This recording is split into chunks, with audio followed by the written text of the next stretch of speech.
Hello, and welcome to The Fool and the Philosopher. The Philosopher and the Fool. What do The War of the Ring, the video game, that weird game with the thermonuclear devices that the dwarves have, right? Yeah. What does it have in common? No, I don't know how to do this. Okay, I'll just say it. It was made by Team Liquid. Yeah. Team Liquid is the guys that made Battle Realms. Battle Realms is that game that had the good LAN connection, but also... Yes. It has the yin-yang. Connect. But Battle Realms... Beautiful. Battle Realms, they're making a remake of Battle Realms. It's coming out this month, I think. Which, it doesn't need a remake. It works perfectly. Yeah. It's the only game that still does. But it's that game with that yin-yang meter. And also, like, you get one unit, you put them on a horse, now they're a horseman. Yeah. You give them armor, now they're a samurai. Yeah. You give them... you take your villagers and you put them through training buildings or you equip them. And the combinations create new units. Yeah. And you can create, like, necromancers or... courtesans or samurai or mounted samurai. It's a really cool system. And actually, I don't know why I never put two and two together, but the War of the Ring little like dot system where you get the powers and then you can summon the Balrog, that's the same system. That's the yin-yang system. So that's kind of cool. So that's actually made by Team Liquid, which I had no idea. Now, the artist for War of the Ring is Tracy Ikawa. And now your mind's blown. You're like, wow. Who? Yeah, you probably don't know who she is. But she was also the artist for Heroes of Might and Magic 2. Oh. She's the one that did all the pixel art. So I like doing pixel art. Yeah. I like making little animated pictures with pixel art. And so there's tools you can use with AI art where you can throw a picture into an AI art program and it'll turn it into pixel art. And there's a huge amount of nostalgia for pixel art. Like, oh, this game has pixel art. There's big nostalgia for pixel art. I think most of the games fail that do that. Yeah. I think most people who are pixel artists now fail at doing it. And have you seen my latest Heroes of Might and Magic video? No. Oh. But why they fail is they don't get it. They actually don't get it. See, the thing with pixel art is it wasn't a stylistic choice. It was a limitation. Yeah. And because they had a limitation, they had to work around the limitation to make the art as good as possible with the limitation they had. And so they aren't trying to make I'm looking at Superman's face right now from Kingdom Come. Yeah. They weren't trying to make that in pixels. They're going, how can we make pixels look like a face? Yeah. And how can we make it look good? We're not trying to make it as accurate as you can to a face. We're trying to make it look good. And that's where the difference arises. Is it's one group of people who do pixel art are just like, oh, it's just going to look like a little man, like Mario was a little pixel man. And we're just going to do that. And it's charming. It's pixel art. And a different group is, we're going to use just a lower resolution picture, basically. Not quite, because it wasn't lower resolution. Because no, I'm saying that's what the artists are doing now. Is we're going to use a lower resolution picture, and we're just going to have bigger pixels. Right. Yeah. Whereas the pixel artists were no, we are going to use this as an art form, like people who do mosaics. Not even that. So because of CRT monitors were projection screens, that meant that each pixel was projecting its own cone of light onto the monitor. Yeah. So I think the best example I've ever seen, it's Dracula from Castlevania. So if you look at the pixel art, the raw pixel art of him, he has two single red dots for his eyes. Yeah. They look really dumb, like someone just took the pencil tool and paint and put dots on his eyes, right? Yeah. If you look at it on a CRT monitor, his eyes glow. Yeah. Because the color bleeds out in every direction, and so it gives him these glowing slitted eyes. And it looks amazing. Well, so that's what I'm using. I'm going back to Heroes of Might and Magic. It wasn't designed for a CRT. I'm not sure about that. I don't actually know. Because it would have been... It wasn't a television game. It was a PC game. Yeah, but PCs were still... No, they weren't. They were still... Well, they were... They were pixel map. They weren't CRT. Well, no, they were LCD. Yeah. They were LCD, which was liquid crystal. So there wasn't pixels. It was like... Yeah, but they didn't have have a refresh rate like CRT. They did something different. Yeah, but liquid crystal, it doesn't really have pixels. It's like it's like a pool of. Yeah. Well, it's like there was like crystals, but they were liquid. It's still to my point is they were using the medium. Yeah. To the best. So that's the thing with the Dracula is they knew that his eyes would glow. Yeah. And. But even if you look at Heroes of Might and Magic without the CRT filter, the way they arrange the pixels is to make it the best art it can be with the small amount of space they have. Yeah. And they also have a stylistic choice. But and that's actually true with the War of the Rings game, is they're using those horrible 3D models. But they stylize them. Like think about the Wraith model. Yeah. It's got those massive hands. It's the floating skeleton. It's got no legs. It's got these massive hands. And it's got smoke pouring around it. And depending on your team color is the color of the smoke its body gives off. Yeah. Well, I think the models aren't horrible exactly. Like they don't look very Lord of the Rings. Like they're very chunky with the dwarves have big hammers and they look very cartoony. But you know what the units are. But they're very clear. Yeah. And I think like Heroes 2, very clear. Yeah. And I think Tracy Ikwa, generic fantasy. She does an amazing job at so her latest game is called Seedborn Soldiers, and it has the exact same like 3D art style of War of the Ring, and it's a game that's in early access right now. And I was playing it, and I was like, wow, it looks the same, but so there's something charming about it, but it's also kind of ugly. There's a criticism of I wish you'd go back to 2D of Civ 7. Yeah, which is the guy's talking about the districts and the buildings, and he's saying it's all gray banality. There's nothing about them. He's saying Civ 6, your science buildings were blue, your military buildings were red, your culture buildings were purple. You knew what things were. You knew how to put them together. When you look at Civ 7, it's just all gray buildings. And sure, it looks pretty, but it doesn't look like anything. It has no meaning behind it.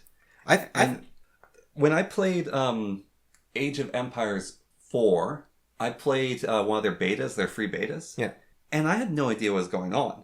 And they realized this was a problem. And so they made a choice, which upset a lot of people, but I think it was the right choice, is they increased the size of all the weapons by 25%. Yeah. And they increased the size of the arrows by 50%. Yeah, so they're all these giant, chunky weapons and arrows, but you can really see what's going on. Yeah, and like that's a problem with a lot of RTSs, is you have no idea which units is which. I think, I haven't seen much of Civ 7. I like how it looks in a lot of the screenshots that I've seen on the store page, but obviously they're going to choose the good ones. But I liked how that looked. I don't like their Fog of War. That looks weird. I've never seen anyone do it like that, where it's these tiles that lift up. That's kind of cool, but I don't like how it looks. No.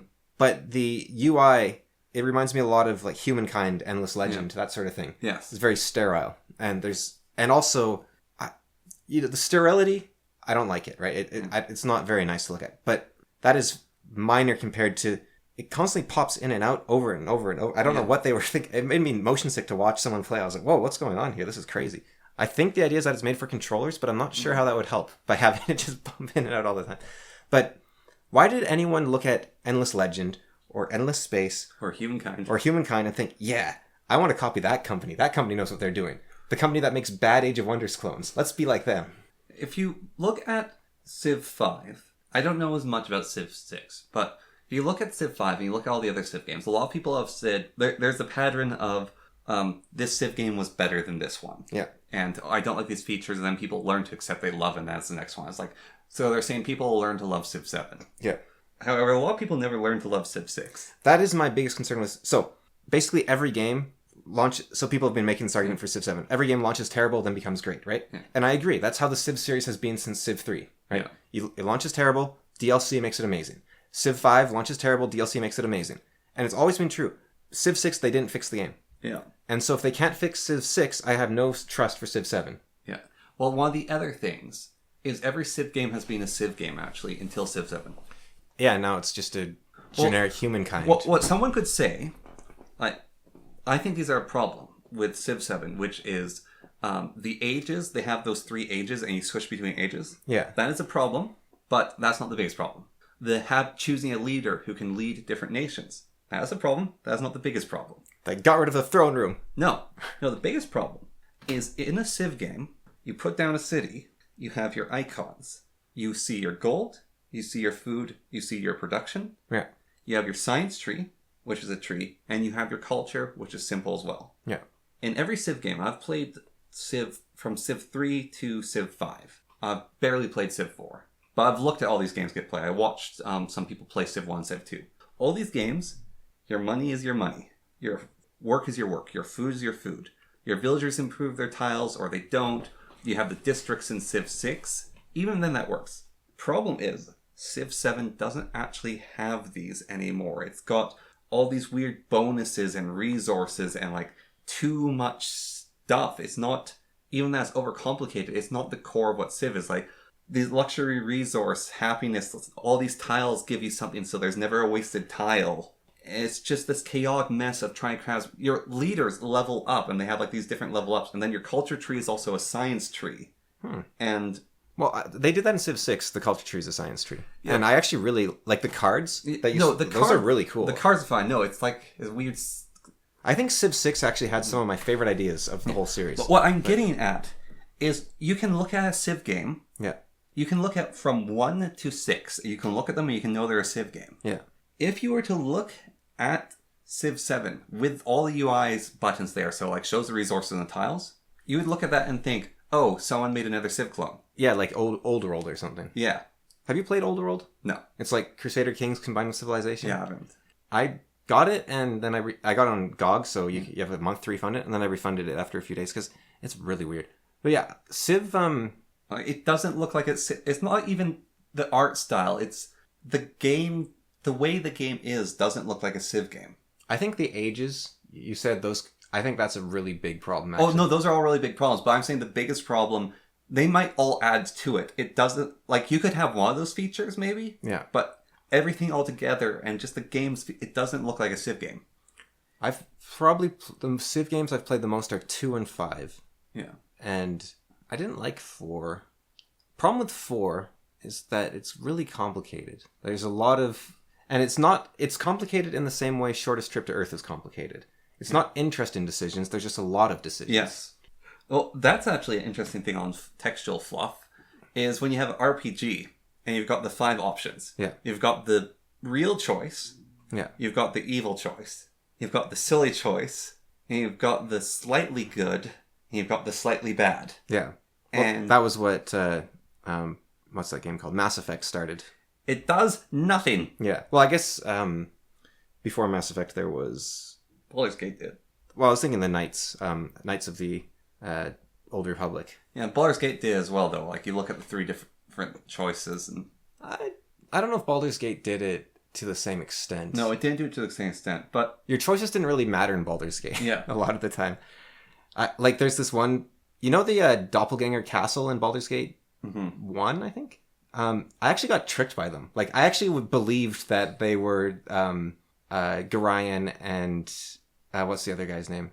The wizard. Yeah. Elminster. I thought Elminster had actually saved Gorion's life, and I was like, oh, wow, I'm convinced. So I chose the option, like, all right, let's go. Woohoo, we're back together. And then they were like, aha, you fool. And I was like, oh, come on. That would have been interesting if they had done something with that. But instead, they just instantly give themselves away. Yeah. Because imagine, like, I was like, okay, I'm in the Doppelganger Castle. Gorion is saying he's alive, and Elminster's there, right? Yeah. Not very good odds that that's real. But I'm not going to just attack them in case there's a tiny % chance that it is Gorion and Elminster, right? Yeah. The unfortunate thing... Although, on the other hand, if it was Elminster, he could take care of himself if I attacked him. The unfortunate thing is that Sorvok's sword, you can't be resurrected if you're killed by it. Oh. And why is it... Oh, so... He's the Lord of Murder. But Gorion might have not been killed, right? Yeah. He might have just been really wounded. Yeah. And then Elminster came in and saved him or something. Yeah. And, I mean, if anyone could save him, it would be Elminster. Yeah. So I thought, like, there's a chance, right? And Gorion's also a very powerful wizard. So, you know, there was a chance that he lived, and then I'm not just going to go murder him, right? Like, if there's a chance.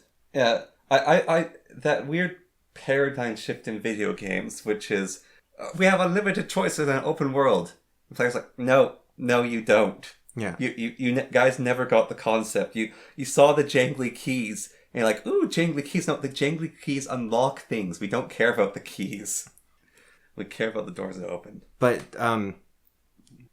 what's the game called? Ultima 4 has an actual morality system that people have had their lives changed by it. It's not just good or evil choice. Yeah. There's people that get tattoos of the game's virtues. Because basically what Richard Garriott did was he went and he read, like, all the greatest Indian texts, all the greatest Buddhist texts, all the greatest, like, the Bible, the Quran... Yeah. And it's like, I can combine all these into this one morality system, and he succeeded. Yeah. And he created the 8 virtues that people, like, they have their lives changed by this thing. And you, in order to play the game, you have to follow the 8 virtues, otherwise you'll fail. But you can do whatever you want, right? Yeah. So, because it's open world, like all the Ultima games. Ultima 5, this is where it gets crazy. Because Ultima games, like, each Ultima game is like the most defining, game-breaking, amazing game ever. And then the sequel is better in every way. Like, every... Except for 8. Yeah, except for 8. But before that, they were just like, boom, boom, boom, boom, boom. So, in Ultima 5, it's like, okay, how do you do a 1-up from this, like, the best morality system gaming has ever seen? they make it impossible to win without breaking the morals. It's like, okay, and it's not just like you have to choose the evil option. It's like, all right, well, you murder is wrong, but you have to murder this guy in cold blood to stop him from killing that village full of orphans or something, right? Yeah. Like, it's things like that where it's like, where do the virtues fail? When do you have to go beyond virtue? When do you have to make the hard choice? And so that's what Ultima 5 is. So it's we had that in like the 80s, and then everyone's like, oh, Mass Effect, you can choose which color the ending is. Isn't it the most amazing moral system ever? It's like, how far we have fallen. Like, there's well, so this is I've been playing Kingdom Come 1. Yeah. And there's this big thing that I've heard people talk about. It's like, my first playthrough, I'm going to play Henry as he's supposed to be. He's supposed to be a good knight. Yeah. Then my second one, I'm going to be like the evil thief Henry. And then like I'll do a different playthrough the next one. And I'm playing the game. And it's a long game. Yeah. And like, I'm not in absolute love with the combat system. And like the writing's okay, but I figured out I'm not really into games, as we talked about. I'm not into games writing. Yeah. Like, I'd rather read a book. Yeah. It's, if you want to tell a good story in a video game, when video games done it, it's when the game tells the story itself by you playing. Yeah. And you can like Dark Souls. Dark Souls is a great example. You can throw in a little cutscene here and there. Yeah. Like Dark Souls. Yeah. Yeah. You can even have a little bit of writing. You can even have talking for sections. Yeah, like Dark Souls. Yeah. But like, you can even have really good writing, but it's not my big concern. But back to the original point here, brain got scattered a bit, is I'm playing the game, why would I play the game again? Yeah. And it sort of goes back to Undertale, what blew people's mind with Undertale, is there's this whole thing in the game, which is if you beat the game once, and then you reload it to try to do the pacifist ending, the game actually keeps track that you played the game and didn't do the pacifist ending. A computer can store bits in its memory. Whoa! Yes. And so the flower calls you out for doing that. Yeah. And yes, a computer can store bits in memory. Whoa, that's the big thing to demystify it. And a game mocks you for playing the game. Yeah. But for me, I don't have like, this game has so much replayability. It's like, I don't actually want to replay your game. That was actually... replayable games for me are like RimWorld, because there's a new story. Yeah. That was actually the problem that BioWare faced when they got the analytical statistics back from Mass Effect. Is 90% of people play the Paragon? Yeah. Yeah. Yeah, it was like 90% or maybe even slightly higher. Like, they're like, what's the point of working on any of the other paths? Yeah. Nobody's going to play them. And I wonder if that's what caused their... Because analytics are interesting, right? Because what they do is they give you an impression of the game that you think is how the game is, right? But it could be that people like Mass Effect so much, not because the good path is so well written, right? And everyone chooses the good path, but because, like we've talked about before, they can sleep well at night knowing there's an evil path that they could have chosen. Yeah. Like, they don't want to choose the evil path. Exactly. But the fact that there is an evil path makes them... Like, it's like Baldur's Gate, right? There is evil heroes that you can only really get in your party if you're evil. Yeah. And you can kind of go around doing an evil playthrough with them, which probably doesn't work very well given the plot of the game, but they are there. And it's like, I'm probably never going to do an evil playthrough, but, you know. Well, let me tell you about my favorite moment in Kingdom Come. Yeah. So, the fast travel of the game, I think, is one of the better fast travels. You're either walking around your horse, and you choose a location to go to, there's fast travel points. And then it shows you the minimap, and your character moves along the minimap. Yeah. And random events can happen while you're moving. So it's like Daggerfall. Yeah. These random events can also happen when you're not fast traveling. You can just come across them. So I'm fast traveling, and it pauses at this one intersection in the woods. And there's a dead body on the road. Or Konog 2. Yeah. There's a dead body on the road. And I'm like, oh. And so I get off my horse, and I walk over to it. And it's like, this guy died here. And you immediately defile the corpse. Well, I look around because a lot of times what will happen is bandits will leave a body and then they'll attack you. Yeah. So I take out my bow, look around. I start shooting arrows into bushes. Yeah. And nothing happens. Okay. So I immediately defile the corpse. I go to loot it. I want to see what's on him. Maybe it could help me solve how he died. Also, he has a few groschen on him. I can take that and add that to my fun. Yeah. And this man comes running out of the woods. And he's like, you killed that man. It's like, and you have all your answers. And you can say, no, I'm just like trying to figure out how he died, all things. And so I tried to like defend myself, like I didn't kill him. I was trying to figure out how he died. I failed all my rolls. And the guy's like, you're a murderer and a thief. I'm going to go tell the guards. And the guy starts running. And I'm like, I don't want to get arrested. I don't want to have like the criminal record on Henry that he did bad thing. I take out my bow and I shoot the guy in the back and he dies. And I was like, oh, I should reload this. Like, no, this is what I did. And so I pick up the body of the first guy and walk into the woods, I dump it. I pick up the body of the second guy, walk into the woods, I dump it. So, I'm playing the game. It's like a couple hours later. I'm walking down that road. And I see a body on the road. And there's a guy searching the body. And so I get off my horse. And I walk over and it's like, you killed that man. I was like, no, I didn't. I was trying to figure out how I died. It's like, you're robbing the course. Like, no, I'm not. And then I talk to the guy. It's like, fine, I did kill him. So what of it? And so I take out my bow and I shoot that guy. And I was like, ha. So the first guy murdered the person and tried to blame it on me. And I know that because this guy murdered him. And so by a later event, I was able to, like, cognitively dissonance justify me doing the horrible act of the first time of being a corpse robber and then shooting a guy who's just trying to, like, get the guards. It's like, they're both bandits. It happened the same spot. It's a well-known scam. But what I really liked, actually, is you can make your own story. You get to be on both sides of it, though. Because you look at the corpse and someone calls you out for it. But then you get to be the person calling someone out for picking at a corpse. And you also get to make your own story there and the connection. Like, maybe that one guy murdered them both, or maybe he wasn't a murderer and he just admitted to hope you'd be easy on him. So you get to create your own world a little bit, which is neat. And I think that's why, like, and those are the choices I care about. But like playing the game again and being evil, Henry's like, no, it's just pick every evil option. But which is why in Baldur's Gate, right? It's not exactly good or evil. There's good and evil actions, but it's like sometimes you want to steal from the person because you really need money. But then you also want to be good later on, right? So like, it's not just I'm trying to max out Paragon or max out Renegade. It's like, I actually just want to, like, I'm not just going to insult everyone to max out the one thing. It's actually, I'm going to take this choice because I think another game that does it really well is Divinity Original Sin. You pick the choice because you're like, this is what I need in the moment. It's not so much about being good or evil. Is this consistent with what I need and who I am? One of the really good ones as well, actually, is Owlcat. Their Rogue Trader. Their Rogue Trader game. Yeah.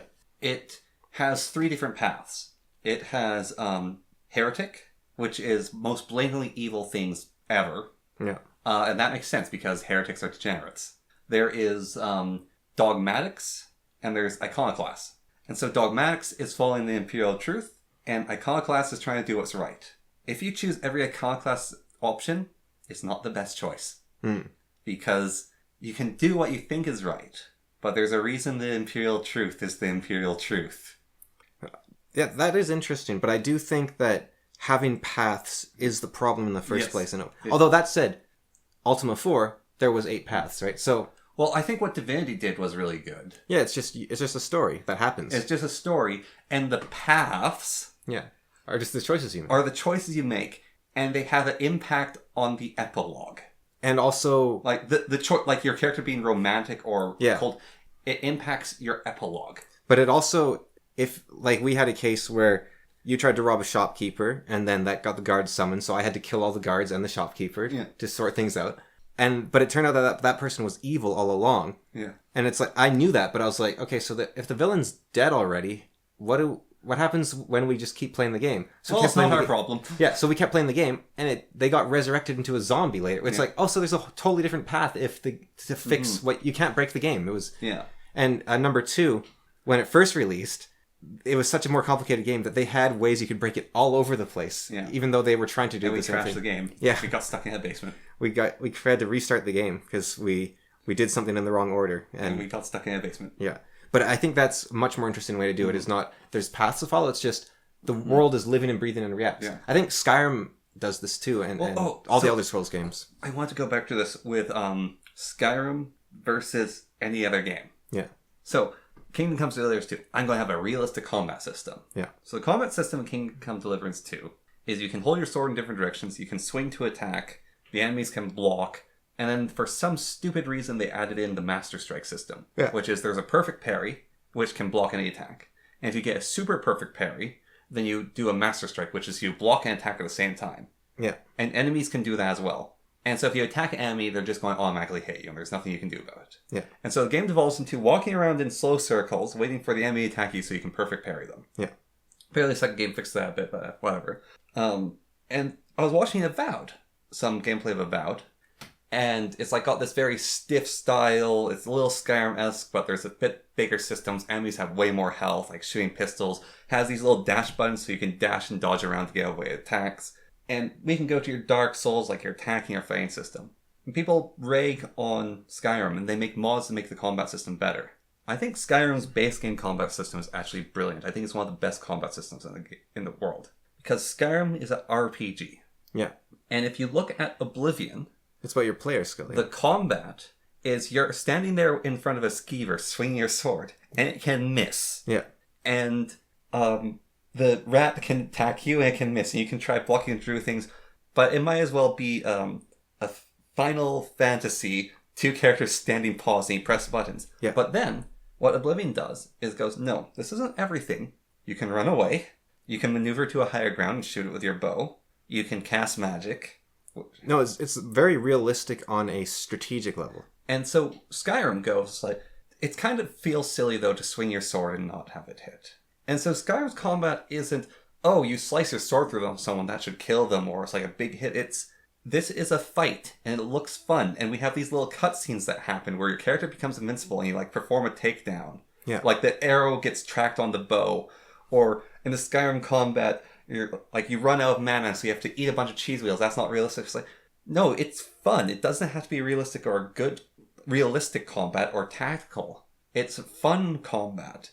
You're swinging the sword repeatedly, and the attacks are hitting, and you feel them hit, and it looks interesting to have them attack. And you can go, okay, I'm going to use a shield this time. I'm going to have a shield and a spell in my hand, or you switch things out.